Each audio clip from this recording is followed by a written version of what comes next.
Yesterday, the jury prevented what could have been a tragedy that would have lasted for the lifetime of many people. Our client was failed by the system for the better part of 2 years. This investigation should have never been taken on by HPD. They had a conflict of interest, and a desperate conflict of interest that showed up in the quality of their work. This should have been referred out to either the Harris County Sheriff's Department or to the Texas Rangers. It's inexcusable that HPD did an investigation that they had such a conflict of interest that they had no objectivity. From the very first day, no evidence was ever developed that would show that there was not a self-defense right in this case. All of the evidence that was developed pointed toward either nothing on that issue or toward self-defense. HPD did not do any investigation of the deceased officer. They only investigated our client. And that's not how you do that type of work. And then it got forwarded to the Harris County District Attorney's Office. And they didn't critically evaluate it either. So this man had to go 2 years and a full jury trial when absolutely not one shred of evidence ever pointed to him not having the right of self-defense. Nothing came out in the trial. Nothing was in the discovery because there never was any evidence that would have justified having this prosecution. But the jury saved us from having a tragedy. How often can we count on that? I contend very seldom. We have got to have some rules. We've got to have some type of legislation so that when there is an officer involved shooting, that is not investigated by the exact same agency that considers the down officer their brother. We have to have objectivity in every type of an investigation. We have to have integrity in the worst of our cases and the best of our cases. We have to know that the investigation is being taken seriously and will be objectively handled. And when it comes to prosecutions, it's clear with this case and with many other cases we see around the nation. The local district attorney's office works with the police department too closely to be prosecuting officer-involved shootings. Their objectivity is gone too. We need special prosecutors for those situations, and we need referrals for the investigation. In this case, we got really fortunate because I ended up being unable to complete the trial.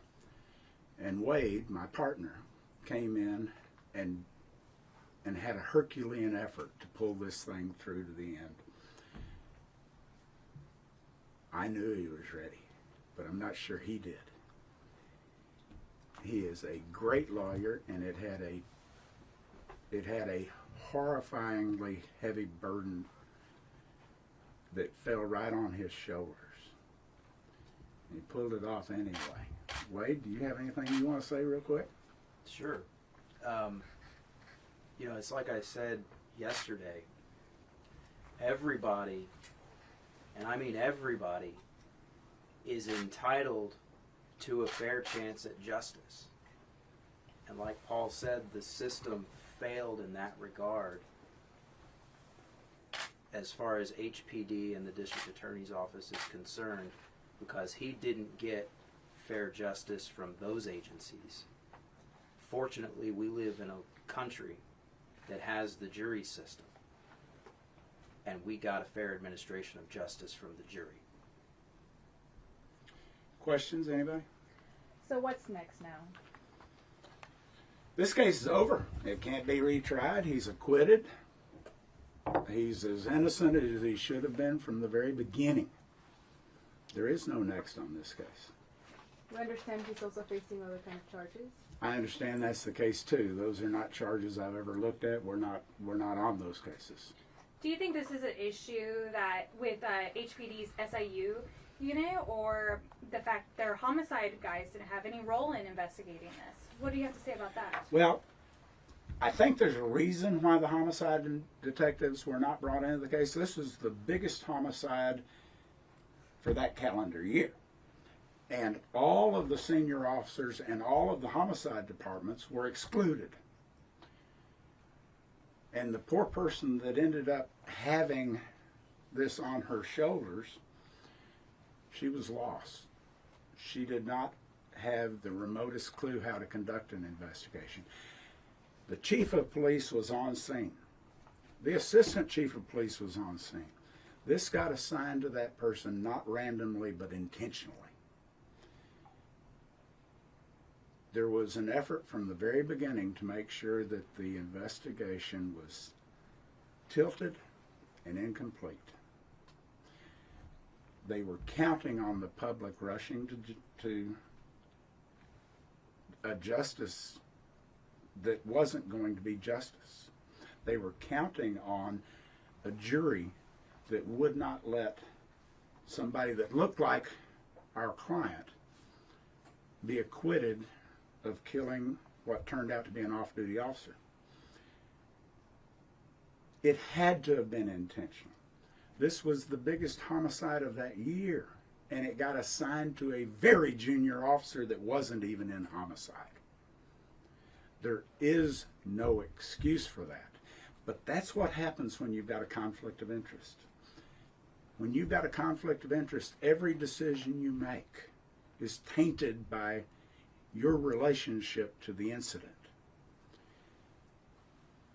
We can't have conflicted investigations. We have to have neutral agencies. HPD has got an excellent homicide division. They didn't even use them. But also in this same community, we've got the homicide division for the Texas Rangers and the homicide division for the Harris County Sheriff's Department. Our whole community deserves to have all of these cases investigated by people that don't have conflicts and prosecuted by people who don't have conflicts. It's just wrong.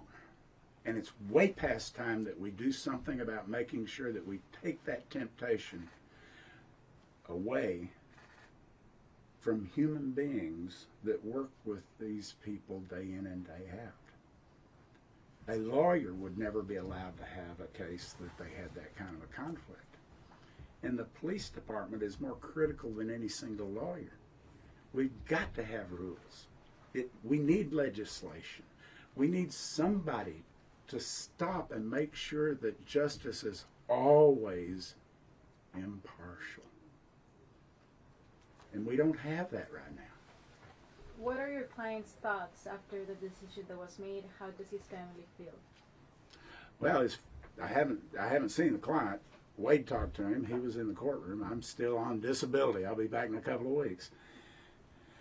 But the family's here, and they feel vindicated. I mean, this guy was innocent from the very beginning. He never became any more guilty. Not one shred of evidence ever came in tending to indicate this wasn't self-defense. I don't think they feel like they got lucky. I don't think that they feel like that this is a beautiful thing. I suspect they're just relieved that it's over. Can you talk about some of the missteps in the investigation? That you talk about how there were really green officers investigating it. So what are the missteps that they made? Well, the very first thing that happened that just shocks the conscience, Officer Rios' cell phone was found on the ground right outside of his car, indicating it was probably in his lap when he got out. The cell phone was turned on.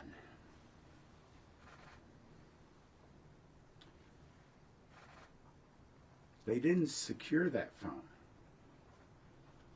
They let the battery run down, and they've never been able to get past the password. But it was open and ready for them. A neutral agency, neutral officers, the first thing they would have done is secure his cell phone. Go back through his text messages, go back through his social media, go back through his phone calls. I don't know what evidence would have been there, but I know they did all of that on my client's phone. And they let this just run down to the point to where it was never available to any of us. That's the first thing they did. After that, Officer Rios was on some medications that have extreme mood-altering consequences from time to time.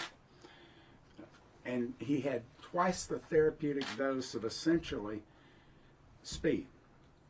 And nobody went to see his doctor. Nobody went to see his friends or his family members about mood alterations or anything of that nature. Nobody went to investigate it in any manner. His entire life should have been as scrutinized as my client's was. None of that happened. Not at all. The officer that was in charge of the investigation, she just collected reports and stapled them together. She never talked to the witnesses. Never. I've never encountered an investigation where the lead investigator was just a collection deposit for other people's reports. They usually drive the train, and then when there's an important witness, they want to talk to them themselves. None of that happened. Nobody sat down and put together an investigation outline. This is what all we need to do. And here's who we need to assign to get it done. And then followed up to make sure it was done. None of that ever happened. It was all ad hoc. And you just can't operate that way. But that's what you do whenever you walk up to a situation and you assume that you know what happened. And all of us, when it happens to somebody that's really close to us, our assumptions are going to go in that direction. And theirs did. And they shortcutted every piece of investigation that would have been routine had they not been conflicted out. I don't think HPD ever does this bad of a job on an investigation when they don't have a conflict. They're very professional people. But conflicts remove our judgment. Conflicts limit our professionalism. Conflicts cause us to make sure our facts fit the conclusions that we had in the beginning, rather than forming our conclusions after we learn the facts. Conflicts destroy the confidence that you can have in any investigation. And we've got to get to where we don't have conflicted investigations for officer-involved shootings. Some other agency has to investigate when it's your officer that's involved. Wade, can you give us any insight into your conversation with Mr. Solis after the verdict was read? I mean, he's obviously relieved, probably more than anybody. I think everybody kind of saw his reaction and looking up, he's thankful, one, for the jurors who made the right decision here. He was very thankful to us. You know, we have a great team here at our firm, from Paul to me to Millie Thompson, who was sitting second for me, to Clay Conrad, our other partner. Both of them did a lot of stuff behind the scenes, and all of our staff. You know, not everybody gets a team like that, and I think Robert was very thankful for that as well, and he was very appreciative of all the support that he received from his family that came and sat by every day of the trial. When you had the opportunity to speak with the jurors, did they give any indication of if there was a certain piece of evidence or a certain fact that led them to that verdict? They took their job very seriously.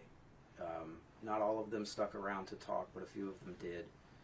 And I'm always impressed when I talk with jurors after the fact, because they always take their job very seriously. And they deliberated for a very long time, close to 8 hours, I think. And they read their instructions over and over and over again. They went through some of the exhibits over and over and over again, and they had a lot of discussions. And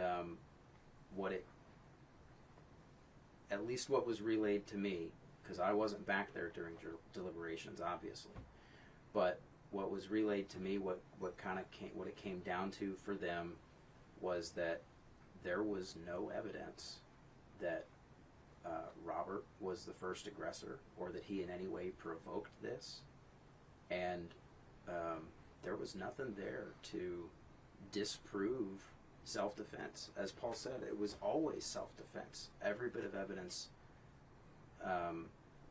pointed that direction. You went to great lengths to try getting former Chief Acevedo and current Chief Troy Finner to testify in this case, but at the end, we got none of those guys on the stand. Right. What did you hope to achieve with getting them in the courtroom, and why did you not use them anyways?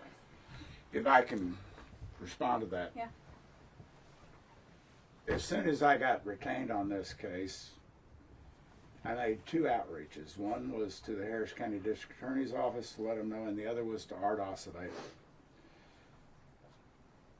I wanted Art to make sure that this got referred to an independent agency, because his agency had a conflict of interest. I'd been sitting there watching all weekend, or all week rather, the statements that were being made to the press that were prejudging what happened, that they had no way of having any clue what happened.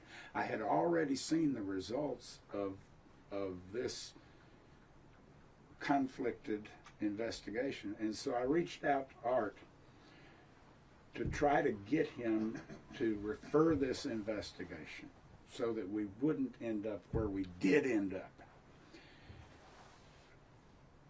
In addition to that, I had our client in this office filling out paperwork, and I was in touch with the lead investigator for the district attorney's office, who was in touch with Art. Told him where we were, asked where do you want me to bring him. I was told to bring him to the side door of the district attorney's office, and they would be there with police officers to take custody of him.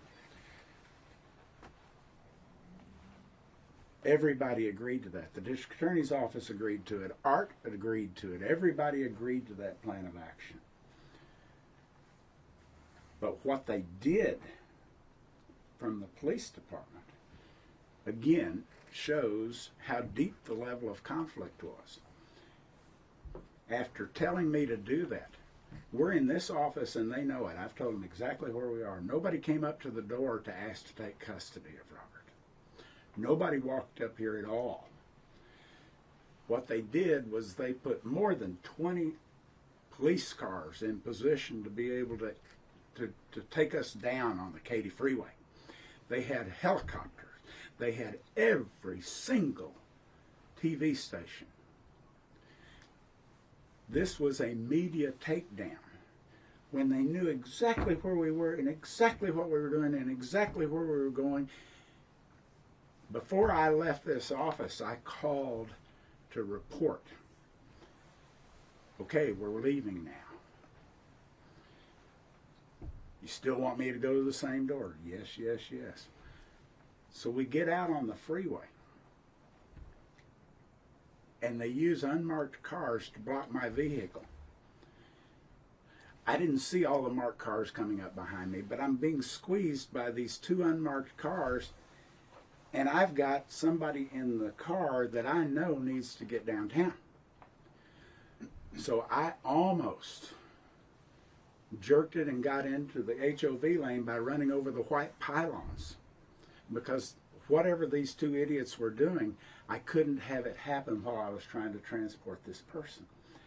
I don't know today how many times I would have been shot if I'd have done that, because as soon as I realized these are police officers, I stopped. I get out. I personally had more than a dozen assault weapons and shotguns cocked, loaded, and pointed at me. Robert had more than that. And then when it came, they were going to arrest him, they ran to the car and got a special set of handcuffs. They got Rios's handcuffs to handcuff him with.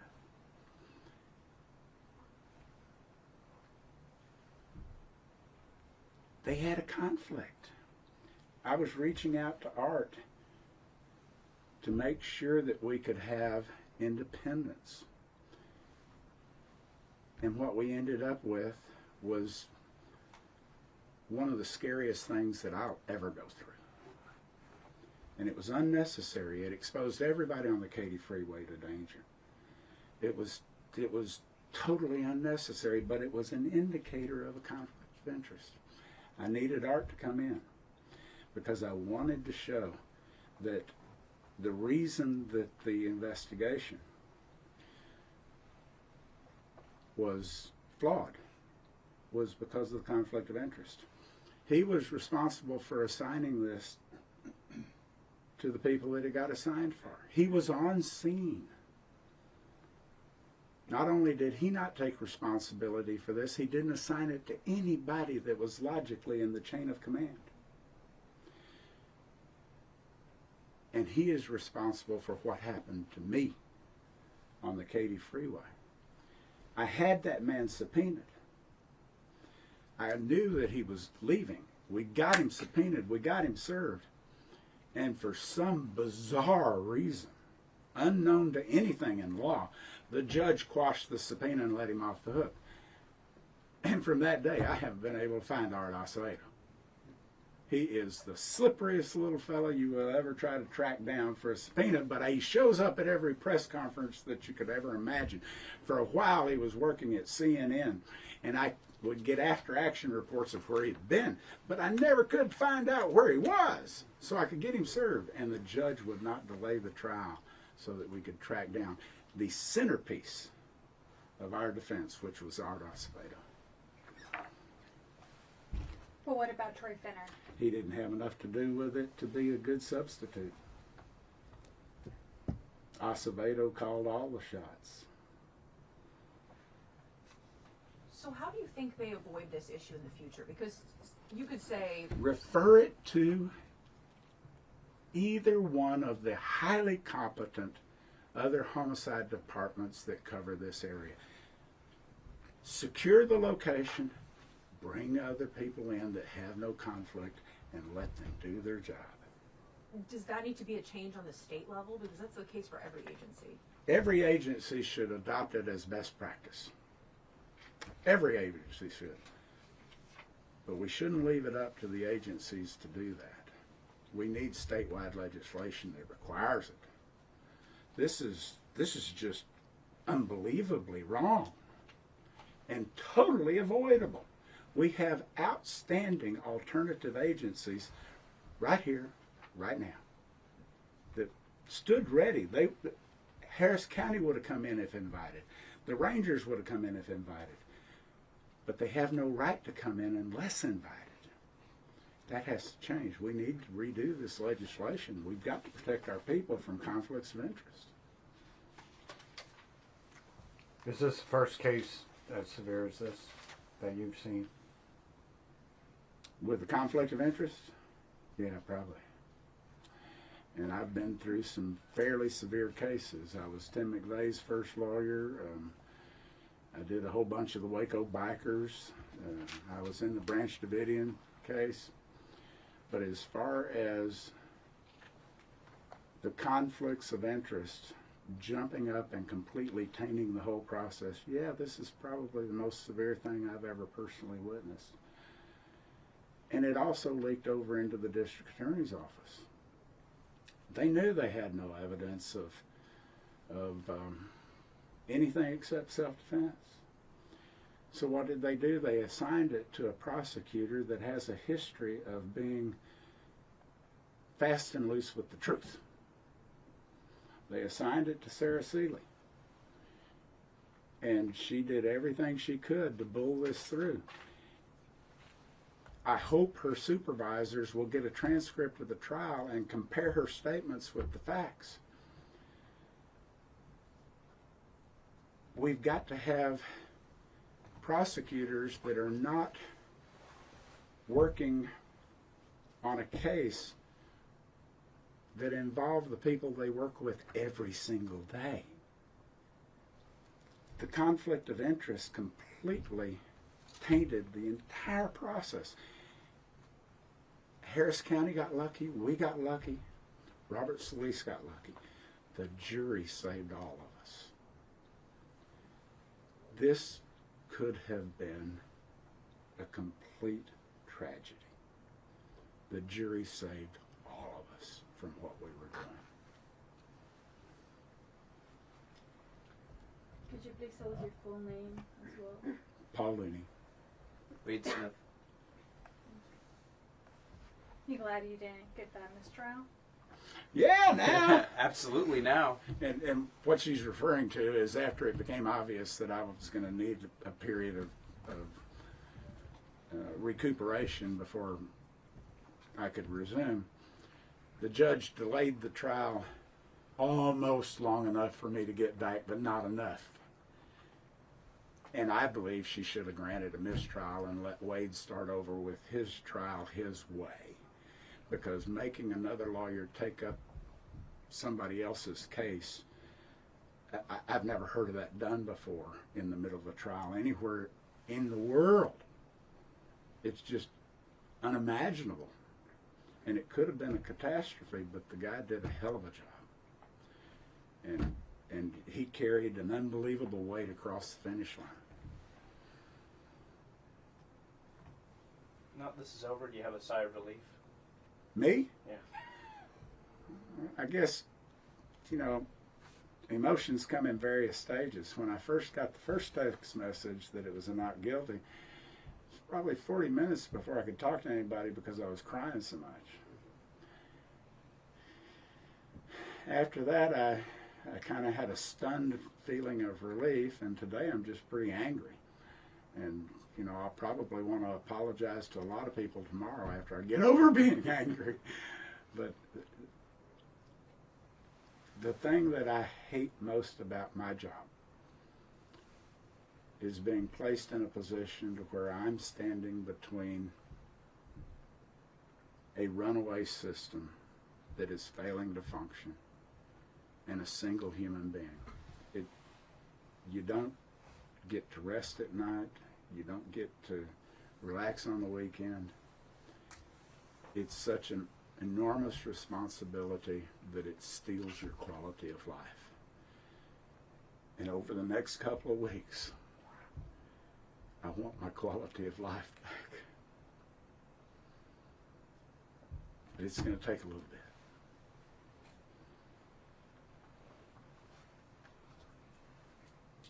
Thank you.